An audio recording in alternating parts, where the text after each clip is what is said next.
Bạnតោះសួស្តីគ្នាយើងស្វាគមន៍មកកាន់វីដេអូថ្មីថ្ងៃនេះយើងនឹងនិយាយគ្នាអំពីលំហាត់អានគុំ Expo និង Shell មួយបាទហើយលំហាត់នេះក៏មើលទៅក៏មានសំណួរច្រើនគួរសមដែរណាបាទអញ្ចឹងអានគុំ S កំណត់លើ A ដោយ f(x) ស្មើជាមួយនឹង x បូក1លើកជាការ៉េគុណនឹង r ស្វ័យគុណដល់ x មានក្រាប c សំណួរទី1មាន3សំណួរគឺកគណនាលីមីត x ខិតជិតដល់អណ្ដាត f(x) ខបង្ហាញថាចំពោះគ្រប់ចំនួនពិត x ខុសពី0គេបាន f(x) ស្មើប៉ុណ្ណឹងហើយនឹងកគណនាលីមីត x ខិតជិតបូកអណ្ដាត f(x) រួចទាញរកសមីការ asymptote ដេញបាទទី2បង្ហាញថាគ្រប់ x របស់ a គេបាន derivate f'(x) ស្មើប៉ុណ្ណឹងបាទទី3សិក្សាថេរភាពរួចគូត្រាថេរភាពនៃ f ទី4សរសេរសមីការបន្តទេប៉ះក្រាប c ត្រង់ចំណុចមាន apsis x0 ស្មើ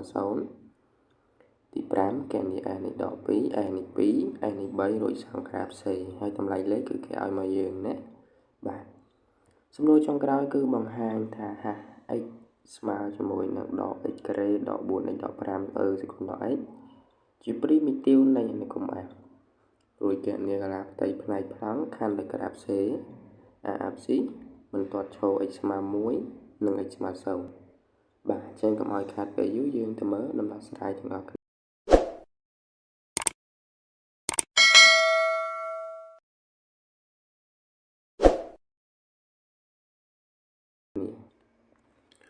បាទអញ្ចឹងយើងស្រង់សមត្ថកម្មតែខ្សែកង់ c បាទមានសមីការ y ស្មើ f(x) ស្មើជាមួយនឹង x បូក1លើកជាការ៉េគុណនឹង r សេគុណដល់ x បាទ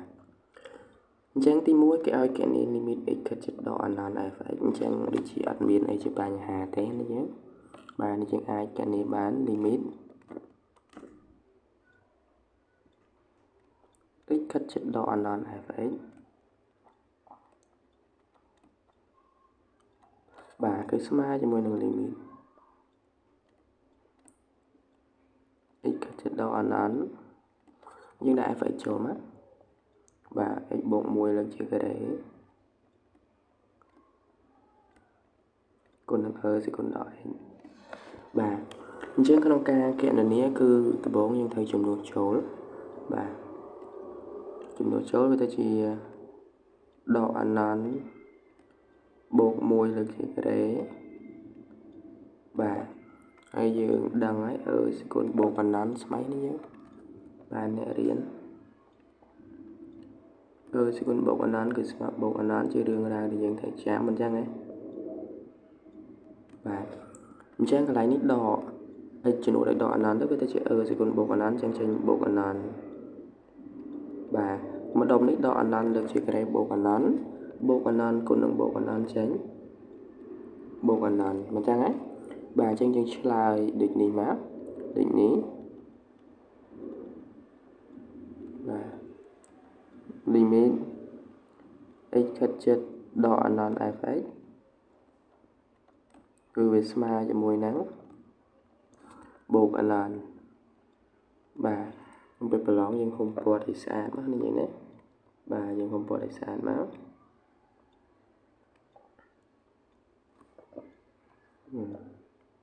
បាទឥឡូវយើងទៅសំណួរទី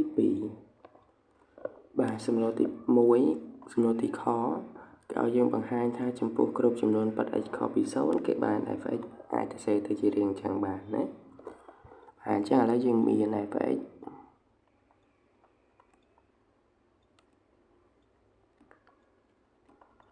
បាទ f(x) របស់យើងគឺស្មើជាមួយនឹងបាទ x បូក1លើកជាការ៉េគុណនឹង r សេគុណដល់ x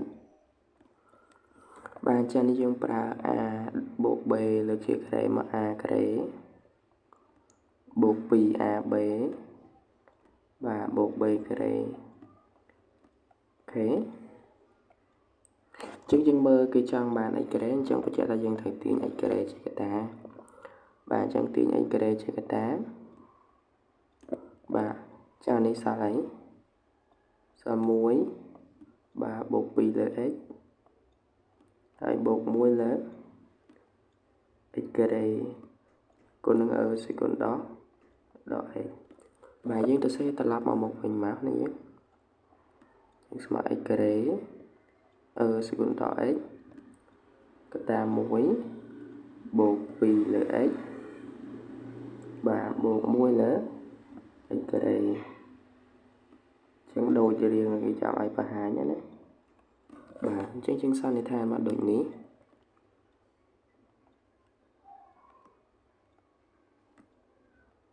បាទដូចនេះ f(x) យើងអាចទៅសេទៅជាទម្រង់បែបហ្នឹងបានណាបាទ x ការ៉េ e សេគុណដក x កតា1បូក2លើ x បូក1លើ x ការ៉េអូខេបាទនេះគឺសំណួរទី1អក្សរខបាទយើងទៅសំណួរតទៀតបាទបន្តទៀតគេឲ្យយើងគណនាលីមីត x 7បូកកណន់ហើយទាញរកសមីការ អាស៊ីមតូតដេញអញ្ចឹងយើងគណនាគឺយើងពឹងផ្អែកអីយើងបង្ហាញមុនហ្នឹងបាទអញ្ចឹងលីមីត x 7បូកកណន់ f(x) គឺស្មើជាមួយនឹងលីមីតបាទ x 7បូកកណន់យើងដាក់ f(x) យើងចូលមក x ការ៉េ e សេគុណដក x កតាអីនេះរៀន1បូក2លើ x បូកជាមួយនឹង1លើ x ការ៉េបាទអញ្ចឹងយើងអាចទម្លាក់អា e សេគុណដក x នេះមកកបន្តិចក៏បានឬក៏យើងកន្លែងនេះយើងដាក់0យកហ្មងក៏បានដែរអត់បញ្ហាទេដល់នេះនេះបាទព្រោះយើងចំនួនចូល e មុនទៅ e សេគុណដកអនន្ត0អញ្ចឹងកន្លែងនេះចេញ0ហើយណាបាទអញ្ចឹងបើយើងចំនួនយកហ្មងទៅឃើញបាទ0កតា1បូក0បូក0ហើយជាលទ្ធផលយើងឃើញ0ណាបាទអញ្ចឹងយើងសន្និដ្ឋានដូចនេះមួយទៅដូចនេះលីមីត x 7បូកកណន់ f(x) ស្មើ0ណាបាទ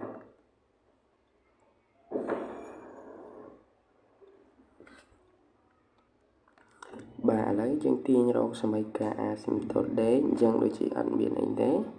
យើងលើកយកលីមីតនឹងមកនិយាយមកដោយលីមីត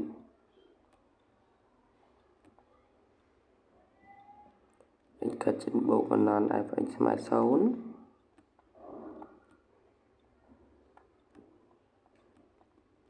ចឹងយើងសន្និដ្ឋានថាដូចនេះ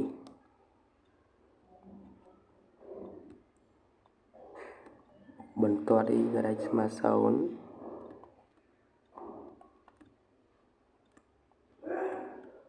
ជាអាស៊ីមតូតដេញ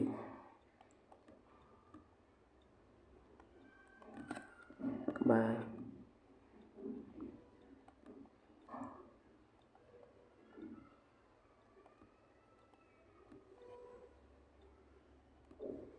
នៃក្រាហ្វ C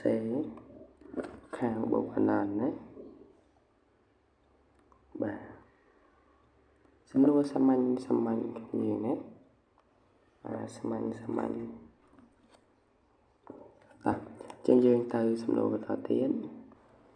បាទយើងចូលមកដល់សំណួរទី2គេឲ្យយើងបង្ហាញថាគ្រប់ x របស់ a គឺគេបាន f' x ស្មើប៉ុណ្ណឹងបាទអញ្ចឹងគឺយើងត្រូវធ្វើ derivate បាទយើងត្រូវធ្វើ derivate អញ្ចឹងសូមលើកយក f(x) មកនិយាយសារថ្មីសិនអញ្ចឹងយើងមាន f(x) ស្មើជាមួយនឹងអីបាទ x បូក1លើកជាការ៉េគុណនឹង e សេគុណដក x មិនចឹងណាបាទនេះយើងអាចពលាតសិនណាចាំ derivate ក៏បានទៅជា x ការ៉េបាទបូក 2x បូក1គុណនឹង e សេគុណដក x បាទអញ្ចឹងយើងចាប់ផ្ដើមធ្វើ derivate ទៅ bà derivative bao nhiêu cứ riêng ôi về nè bà chẳng ôi prim về x kare bột px bột mùi prim còn đừng về ở còn đợi bột về prim ôi ở còn đợi prim kata x kare bà bột px bột bột mùi chẳng sma cho mùi năng px bột pi bà ở còn đó đỏ x đỏ ở còn đỏ x bà kata x kare bột px bột bột mùi bà chẳng dương công con vật liệt ấy nhé dương khơi cái trang bàn ở còn đỏ x kata chẳng dương chạp ở còn đỏ x kata tao bà ở cái này dương thay trang con vật liệt gọi miền bà nhà hai đài nữa bà ta nhầm chạp x kata chẳng chạp ở còn đỏ x kata chẳng mà khả năng kháng mốc sao px bột pi chẳng mà khả năng hỏi chạp đỏ chạp ở còn đỏ tới với sao là nhà đỏ chẳng thấy cột đỏ trôi đấy chẳng thấy chữ đỏ cái đấy bà đỏ px đỏ mùi bà chẳng dương thì xây đôi kề máu chẳng ở còn đỏ trăm xây cối chẳng dương mơ thấy anh đi mở đi ở bà pi đỏ muối sao muối chẳng á chẳng sao muối đợi cái đấy bà hãy cốt nâng thì còn đỏ ấy chẳng bắt đôi ấy để ghi trắng trong bà này như dương mà thành trắng á bà chẳng dương sẽ mất đôi nhỉ bà ní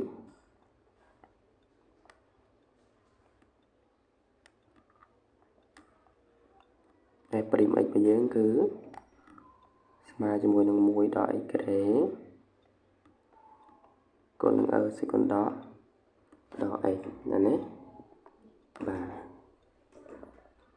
trắng xin đôi tí bí dương bán bà hành hời bà ở lại dương tân xin đôi tí bấy cứ gọi sắc xa thay đập hiệp này là cũng ạp bà chẳng cứ cái trang bàn can chót nhân dân thời thì vậy lỡ đề đi về sân nè bà cho nhưng mới đây về sẽ còn đợi với thông dần sau này nè bà chẳng đợi thì còn đợi thông dần sau rồi ấy gì đó bà đế bà chẳng nấu ai prim x vào giường bà dốt sang nhà tàm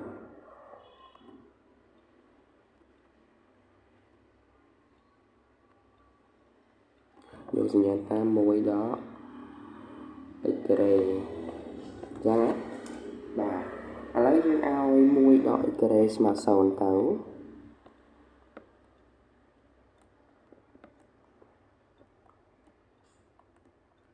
bà chẳng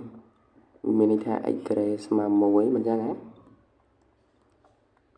bà x mà bột đó rồi kare mùi x mà bột đó mùi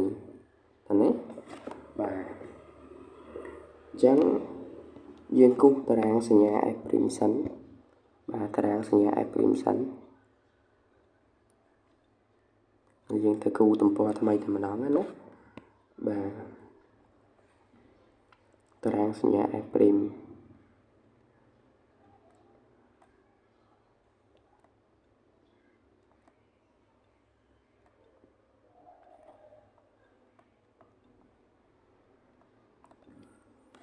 bà tarang sẽ nhà f prim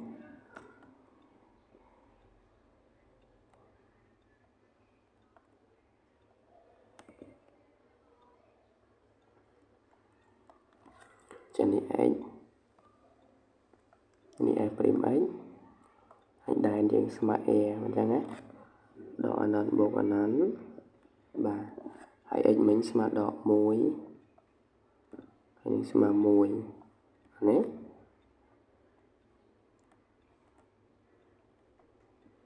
bà chẳng những đăng ai can f prim anh dọc sang nhà tam vậy thì để cái tí pi mùi đỏ cái đấy chẳng là cái chân lá rư bà sẽ nhà đôi à chứ mấy con đỏ trên game bình hàng cào ở sát là cái nông clip tôi à thành đấy bà chẳng dương ai vậy bà này bà sạc xa thề phía cứ chọn bàn càn chót chẳng đôi nì bà chia là cùng cán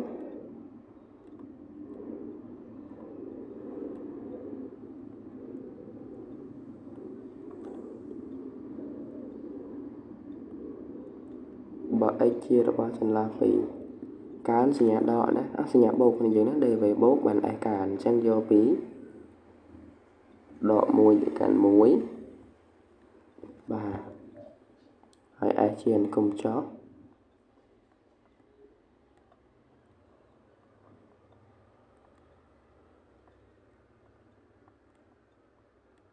bà chót sinh nhà đỏ bà chia là bao chân là vì đọ nan để càn đọ muối bị chôm bị mùi để cán bà bộ anh nan ok dân này cứ chi therapy bà bà cùng ai như bà chúng tôi ta tiết cao dân cụ tràng therapy bà cụ tràng therapy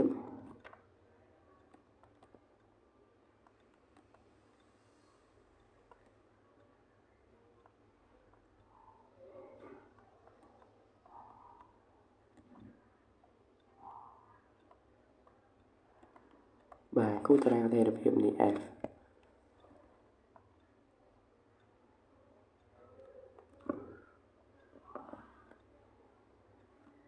bà chẳng H F prim H F N chẳng đàn chẳng đọ anh nắn bộ anh nắn đọ mùi sâu đọ mùi mùi nè bà chẳng cụ tranh bị đây thì về mà bình thì anh miền ấy ăn cầm bán cái thằng này cái này vậy nè bà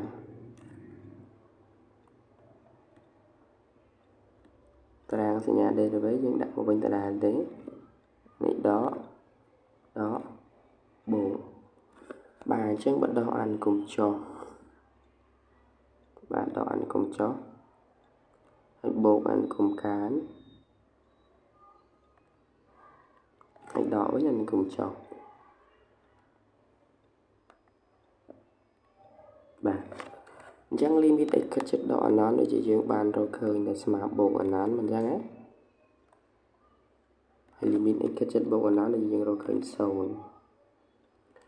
chẳng dương từ rồi ai này đỏ muối bà là chia tầm lại bạc là má nhé bà chẳng ai này đỏ muối ai này đỏ muối sma cho muối năng bà ai phải chén được cho sma x kare hay bột mùi là chuyện kare đi chén bà còn năng sẽ còn đỏ anh thế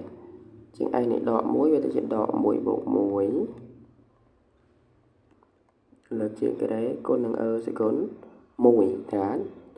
bà trắng không lấy sâu này chẳng kênh sâu này dễ bà chẳng sâu tao mà tiết chứ đâu ai thì mùi má nữa nhé bà đi chơi tầm lái tệ bà mà chẳng mà mùi bột muối bà là chuyện cái đấy con năng sẽ còn đỏ mùi toán đấy cứ sma cho mùi năng bi cái đấy buồn bà chẳng bây giờ chơi sma buồn sẽ còn đỏ muối bà để giờ ai cho xe tha buồn lỡ bà trắng sma cho mùi năng mùi cho sai sắp mùi cho sai sắp buồn đấy trăng đấy cứ cái dương bánh đã buồn lỡ các bạn đấy buộc cái thiên làm hát cái sẽ còn đỏ mùi màu đấy mà son cho sang vào mùi bạn trang này cứ chia tra thay lập hiệp này ai bảo dưỡng bạn trang dương đâu ai thì mùi khơi mùi chơi sai buồn đấy và mùi chơi sai buồn chân dương tầm mơ xâm đô bà to tia cạo dương thừa ấy bà xâm đô tí buôn kẹo dương ta xe xâm mây cà bà tọt tế bà krạp xế trong chùm đợt miền áp xí xmá ít xe rô xâm sầu bà ចឹងដើម្បីទៅសេទី1យើងទៅសេរូបមន្តមកបាទរូបមន្ត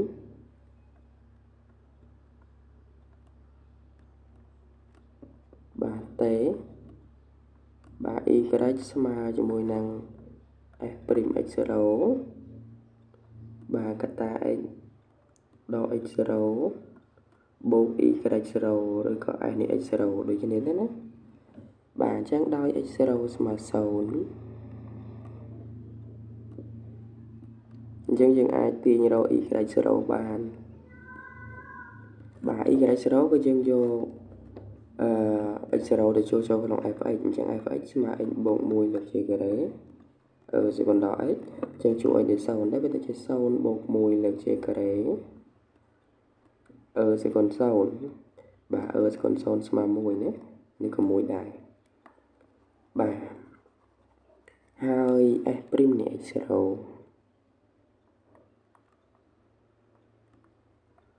បាទហើយ f' នៃ x0 គឺស្មើជាមួយនឹង f' នៃ0ពួក x0 ស្មើ0បាទអញ្ចឹងស្មើជាមួយនឹង f' x បើតាមខ្ញុំចាំដូចជាស្មើ1ដល់ x ការ៉េគុណនឹង សេគុណដល់ x ដែរអញ្ចឹង f' 0វាទៅជា1ដល់0សេគុណ0អញ្ចឹងឃើញ1ដែរណាបាទឃើញ1ដែរអញ្ចឹងយើងចំនួនចូលក្នុងរូបមន្តវិញទៅអញ្ចឹងយើងបាន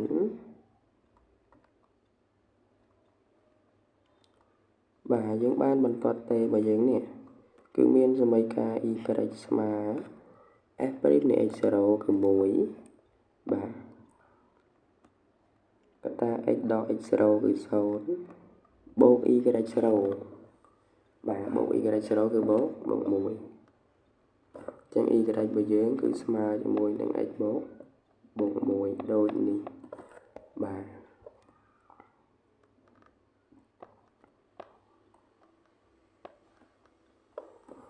ដូចនេះបន្ទាត់ទេគឺមានសមីការ y ស្មើ x បូក1ឃើញទេបាទអញ្ចឹងបន្ទាត់ប៉ះរបស់យើងអញ្ចឹងសំណួរទី4ត្រូវបានចប់យើងទៅមើលតទៀតសំណួរទី5បាទសំណួរទី5នេះគឺគេឲ្យយើងគណនា s នៃដក2 s នៃ2 s នៃ3រួចសង់ក្រាម c បាទហើយគេឲ្យតម្លៃលេខហូរហែមកអញ្ចឹងណាបាទអញ្ចឹងឥឡូវយើងគណនា s នៃដក2ទៅបាទអញ្ចឹងវាស្មើជាមួយនឹងដក2បូក1លើកជាការ៉េគុណនឹងសេគុណ2ព្រោះដកបាក់ដកបូកចឹងនេះឃើញដក1បាទដក1លើកជាការ៉េឃើញ1ចឹងវាឃើញការ៉េណាបាទការ៉េស្មើប៉ុន្មានគេឲ្យមកគឺ7.4ណាបាទមួយទៀតគឺ s នៃ2ស្មើជាមួយនឹង2បូក1បាទលើកជាការ៉េគុណនឹងសេគុណដក2ចានេះ3ការ៉េ9ចឹង9សេគុណដក2បាទសេគុណដក2គេឲ្យមក0.0.13ណាបាទអញ្ចឹងស្មើជាមួយនឹង9គុណជាមួយនឹង0.13អានេះយើងអាចគណនាតម្លៃលេខបន្តិចបាទយើងបាទអញ្ចឹងយើងគណនាទៅឃើញ 1.17 ណាបាទហើយមួយចុងក្រោយគឺ s នៃ3ចឹងស្មើ3បូក1លើកជាការ៉េសេគុណដក3បាទចឹងស្មើ16សេគុណដក3ចឹងស្មើ16គុណនឹងអីបាទ 0.05 ណាបាទចឹងយើងអាចគណនាតម្លៃលេខបន្តិចទៅស្មើប៉ុន្មានទេយើងបាទចឹងយើងគណនាឲ្យឃើញ 0.8 ណាបាទអញ្ចឹងគេឲ្យយើងគណនាយើងបានគណនារួចហើយឥឡូវយើងសង់ក្រាហ្វ C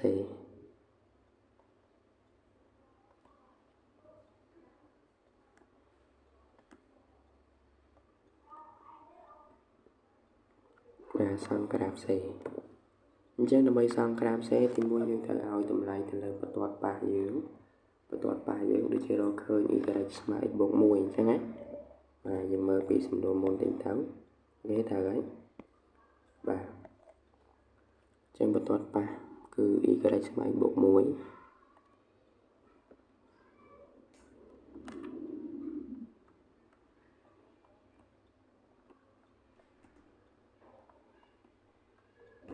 បាទអញ្ចឹង x y យើងឲ្យ x 0 y 1ឲ្យ x ស្មើដក 1 y ស្មើ 0 ណាបាទអញ្ចឹងឥឡូវយើងចាប់ផ្ដើមសង្ក្រាមទាំងអស់គ្នានេះយើងបាទឥឡូវយើងគូតម្រុយ x o y ហើយគល់ o បាទ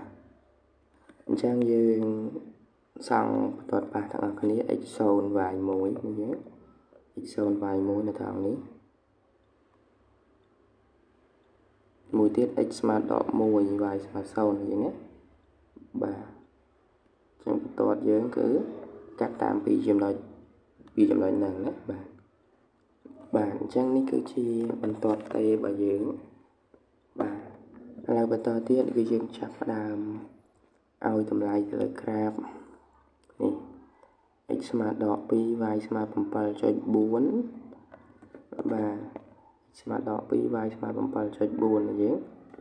ធំពេកណាធំពេកពិបាកគូអញ្ចឹងយើងអត់គូអានេះក៏បានដែរ x ស្មើ 2 y ស្មើ 1.7 បាទ x 2 y 1.7 ណា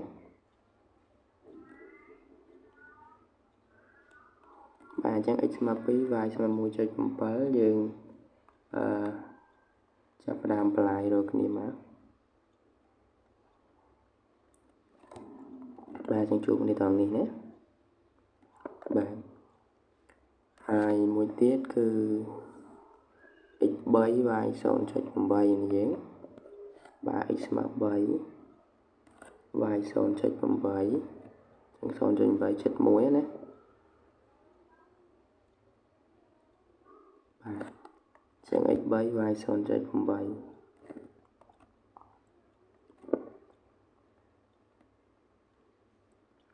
បាទចានេះគឺជាតម្លៃលេខដែលយើងត្រូវគណនាហើយត្រូវសង់មួយទៀតប៉ុន្តែវាធំពេកនេះយើង 7.4 កន្លាយើងអាចអត់គ្រប់បាទតែពិតយើងអាចបន្តទៅលើបានណាបាទអញ្ចឹងយើងកុំភ្លេចរបស់នៅក្នុងតារាងថេរភាពនេះយើងបាទកុំភ្លេចឲ្យសោះគឺ x ស្មើដក 1y ស្មើ 0 បាទ x ដក 1y 0ហើយនេះហើយមួយទៀត x 1y 1.4 បាទ 1.44 ណាបាទ 1.44 អូខេយ៉ាបាទនេះ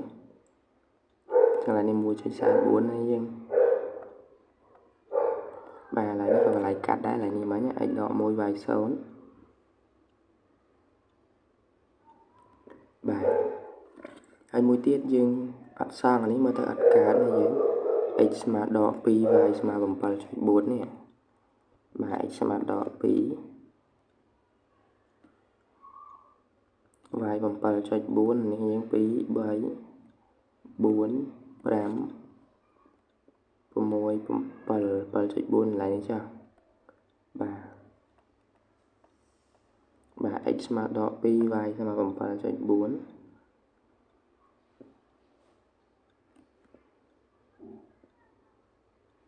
បាទអញ្ចឹងវាចុះមកពីលើហ្នឹងអានេះយើងណាអញ្ចឹងខ្សែកោងវិញចុះមកពីលើហ្នឹងអានេះបាទអញ្ចឹងការដៅតម្លៃលេខត្រូវបានរួចរាល់ហើយតមកទៀតគឺយើងចាប់ផ្ដើមគូយើងណាចាប់ផ្ដើមគូបាទអធិស្ឋានយើងមិញកន្លែងនេះយើងសង្ខុសមិន 1.7 ទេ 1.17 ណាយើង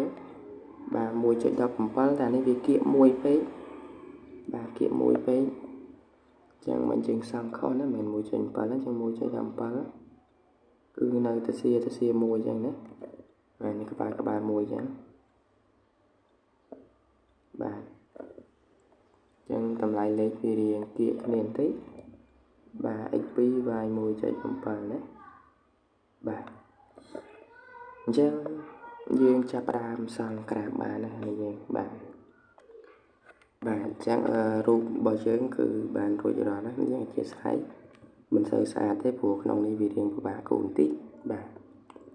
អញ្ចឹងតាមតារាងអត្ថិភាពនេះយើងប្រហែលជាមើលទៅឃើញនៅវាចុះពីបូកអណន្តមកបាទចុះមករកចំណុចដក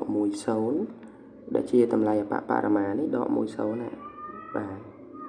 ហើយកើនទៅរក x ស្មើ1 y ស្មើ1.44នេះកន្លែងនេះបាទបន្លែពេលកើនទៅត្រូវប៉ះជាមួយនឹងបន្ទាត់យើងត្រង់ x ស្មើ0 y ស្មើ1ណាបាទហើយចុះមកវិញមកអែបមួយនឹង0ដែលជាអាស៊ីមតូតដេកហ្នឹងនេះអាស៊ីមតូតដេកណាបាទអញ្ចឹងខ្សែកោងយើងគឺបានមកដល់ទីបញ្ចប់ហើយយើងនៅសល់សំណួរមួយទៀតគឺក្រឡាផ្ទៃឃើញទេណាក្រឡាផ្ទៃបាទតោះចូលមកដល់សំណួរទី6បាទឲ្យយើងបង្ហាញថាហាធំជាព្រីមីទីវរបស់ហាតូចអញ្ចឹងកាលណាចង់បង្ហាញអញ្ចឹងតលដេវហាធំស្មើហាតូចអញ្ចឹងណាបាទអញ្ចឹងឥឡូវយើងមានបាទ5x បាទស្មើជាមួយនឹងអីបាទដក x ក្រេដក 4x ដក 5 គុណនឹង សេគុណដក x អញ្ចឹងណាអញ្ចឹងយើងធ្វើ derivative លើវាមកបើសិនជាស្មើហាតូចអានឹងអូខេបាទអញ្ចឹងអុយព្រីមវេបាទអុយព្រីមវេបូកវេព្រីមអុយអញ្ចឹងណាបាទស្មើដល់ x ព្រីមកថាដក x ក្រេដក 4x បូកដក 5អញ្ចឹងយើង derivative មកដក 2x បាទដក 4 សេគុណដក x ដកសេគុណដក x កតាដក x ក្រេដក 4x បូកដក 5បាទយើងចង់ចាប់ជាកតាក៏បានគុណពលានក៏បានសេចចិត្តយើងបាទខ្ញុំចាប់ជាកតាចុះយើងចាប់សេគុណដក x ជាកតាយើងសល់ដក 2x ដក 4នេះយើងគុណញ៉ាដកចូលហើយណាបាទអញ្ចឹងទៅជាបូក x ក្រេបូក 4x បូក 5បាទអញ្ចឹងយើងចាំសេសេគុណ x ក្រោយបាទយើងសេ x ក្រេមុនមក x ក្រេអានេះស៊ីសងនេះទៅសល់ 2x មិនចឹងណាបាទអញ្ចឹងបូក 2x ដក 4 បូក 5ឃើញបូក 1បាទគុណនឹងសេគុណដក x យើងស្មើជាមួយនឹងអានេះវាចូល a បូក b លើកជាការ៉េហើយបាទវាស្មើជាមួយនឹង f អីដែរបាទអញ្ចឹងកាលណា derivative របស់ ហាធំស្មើ fx អញ្ចឹងយើងថាហាធំជា primitive បាទដូចនេះបាទហាធំ x ជា primitive បាទ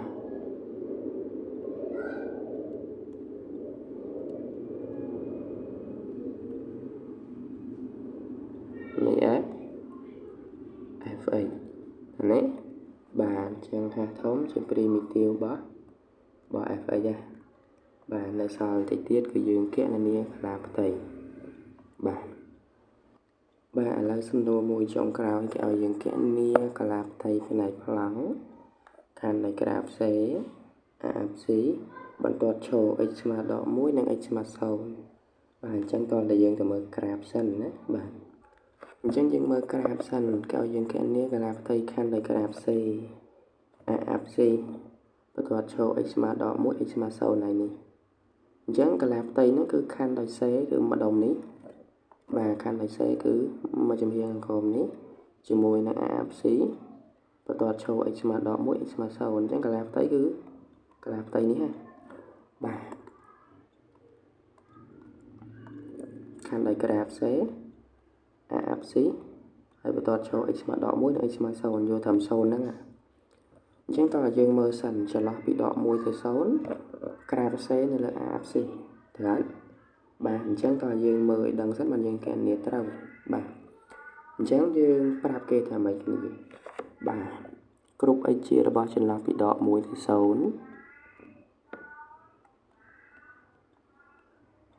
បាទយើងអាចដាក់ថា fx តូចជាង0ក៏បានព្រោះវានៅក្រោមកាត់ AFC ឬក៏យើងនិយាយតែម្ដងក្រាប C បាទនៅលើ sorry នៅលើណាក្រាប C នៅលើ AFC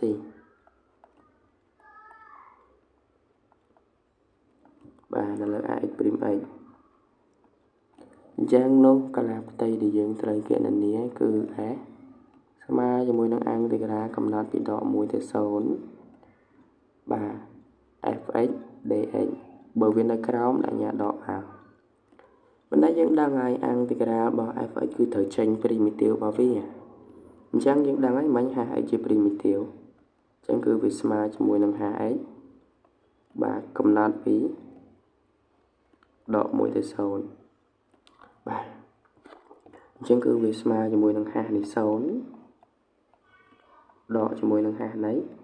ដក1បាទអញ្ចឹងយើងដាក់មកគ្នាតែ hx គឺយើងដាក់យកតែម្ដងក៏បានបាទអញ្ចឹង hx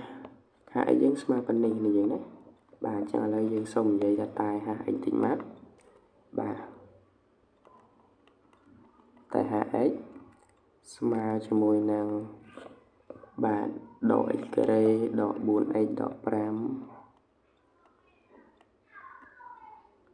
បាទគុណនឹង សេគុណដក x ចឹងនោះហាស់នៃបាទហាស់នេះ0ស្មើ0ដក0ដក5គុណនឹង សេគុណ0ចឹងនេះឃើញដក5នេះឃើញ1ចឹងឃើញដក5បាទហើយហាស់នេះដក1ចឹងស្មើនេះដក1លើជារ៉េ1ណាញ៉ាដកដដែល